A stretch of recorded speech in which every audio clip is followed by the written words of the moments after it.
di bulan suci Ramadan ini bukan hanya lockdown, kita menjaga diri kita daripada virus. Namun bagaimana caranya di bulan suci Ramadan ini kita lockdown daripada hal-hal yang dapat membatalkan daripada pahala puasa kita. Ada suatu hal yang dapat membatalkan puasanya, dan ada perkara yang dapat membatalkan daripada pahala puasa. Di antaranya apa? Bagaimana caranya kita lockdown daripada hal-hal yang diharamkan oleh Allah Subhanahu wa taala. Menjaga mata kita dari yang haram, menjaga telinga kita daripada mendengar yang haram, menjaga kaki kita untuk melangkah ke tempat yang haram, dan menjaga seluruh anggota tubuh kita daripada hal-hal yang diharamkan oleh Allah Subhanahu wa taala.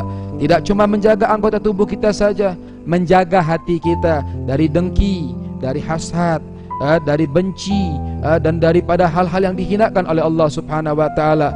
Kita lockdown dari berghibah, mengadu domba, menyumpahi, mengumpat, naudzubillah subhanallahi min zalik.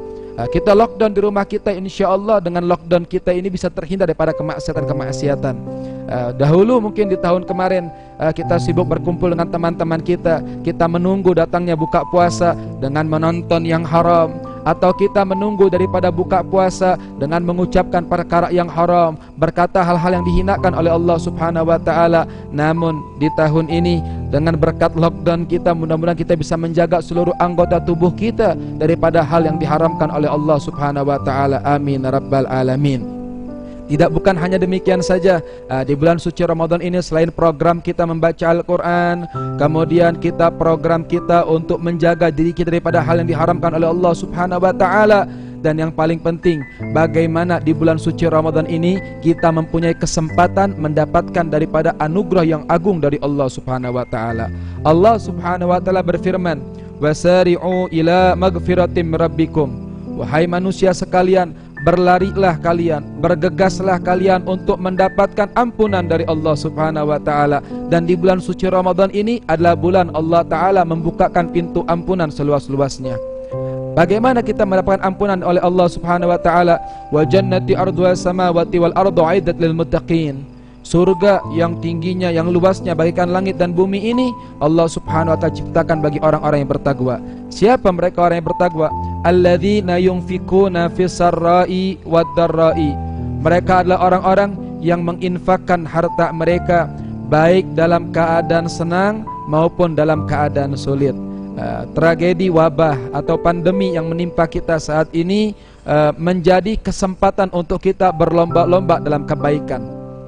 Kalau tahun lalu sedikit orang yang membutuhkan, banyak ya, cuman bisa dikatakan jumlah yang biasa. Namun di saat ini, di tengah-tengah wabah ini, berapa banyak kita menyaksikan orang-orang yang sangat membutuhkan pertolongan dari kita. Habib, bagaimana kita ingin menolong saudara kita sedangkan kita pun dalam keadaan sulit? Maka di sini Allah Ta'ala menegaskan, alladzina yunfiquna fis sarra'i wad dharra'i. Mereka yang menginfakkan harta mereka baik mereka dalam keadaan senang maupun mereka dalam keadaan sulit. Orang berderma dalam keadaan senang itu biasa, namun orang yang mau mendermakan hartanya dalam keadaan sulit, ini adalah orang-orang yang begitu diindahkan oleh Allah Subhanahu wa taala. Itu dulu diceritakan Sayyidatuna Fatimah Zahra dengan suaminya Sayyidina Ali radhiyallahu anhu mempunyai anak pertama bernama Muhsin. Ini Muhsin ini wafat ketika dalam keadaan kecil sakit demam dia wafat. Maka Sayyidah Fatimah mempunyai anak lagi bernama Hasan dan Husain. Ini Hasan dan Husain di waktu kecil dia sakit panas. Maka Sayyidah Fatimah khawatir, takut menimpa musibah yang ditimpa daripada Muhsin, anaknya yang pertama wafat karena sakit demam. Maka Sayyidah Fatimah dan Sayyidina Ali berdua bernazar kepada Allah, ya Allah, apabila engkau menyembuhkan penyakit kedua anakku ini, maka aku akan berpuasa selama 3 hari. Singkat cerita, Allah Subhanahu wa taala mengangkat penyakit daripada Hasan dan Husain. Hari pertama Sayyidah Fatimah, Sayyidina Ali dan keluarganya memenuhi daripada nazar tersebut. Ketika dia ingin berbuka puasa di hari pertama, saat itu ada yang mengetuk pintu. Maka Sayyidah Fatimah membuka pintu yang mulia tersebut.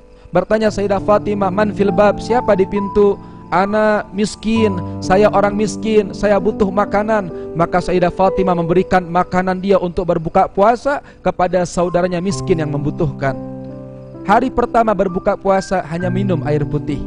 Keesokan harinya nazar, hari kedua dia masak, dia menyiapkan makanan untuk iftar, berbuka puasa. Ketika ingin berbuka puasa ada yang mengetuk pintu lagi. Siapa? Yatim. Saya orang yatim, saya nggak punya orang tua, saya butuh makanan. Maka hari kedua dia berikan semua makanan dia untuk berbuka puasa. Hari ketiga Sayyidah Fatimah sekeluarga ingin berbuka puasa, ada yang mengetuk pintu lagi. Siapa? Asir. Saya tawanan perang, saya butuh makanan. Maka hari ketiga dia berbuka puasa dengan air putih, dan semua makanan tersebut diberikan kepada orang yang membutuhkan. Subhanallah, orang yang dididik langsung oleh Nabi besar Muhammad, Baitun Nubuwah, mengajarkan hikmah kepada kita sekalian, mau mendermakan setiap apa yang kita miliki kepada orang lain. Dikatakan bahwasannya orang yang paling baik, dikatakan lan tanalul birra hatta yunfiqu mimma tuhibbun. Orang yang paling indah di hadapan Allah, yang paling agung di sisi Allah, yang paling bijak adalah orang yang mau memberikan apa yang paling dia sukai kepada orang lain. Dan inilah ajaran Nabi besar Muhammad sallallahu alaihi wasallam.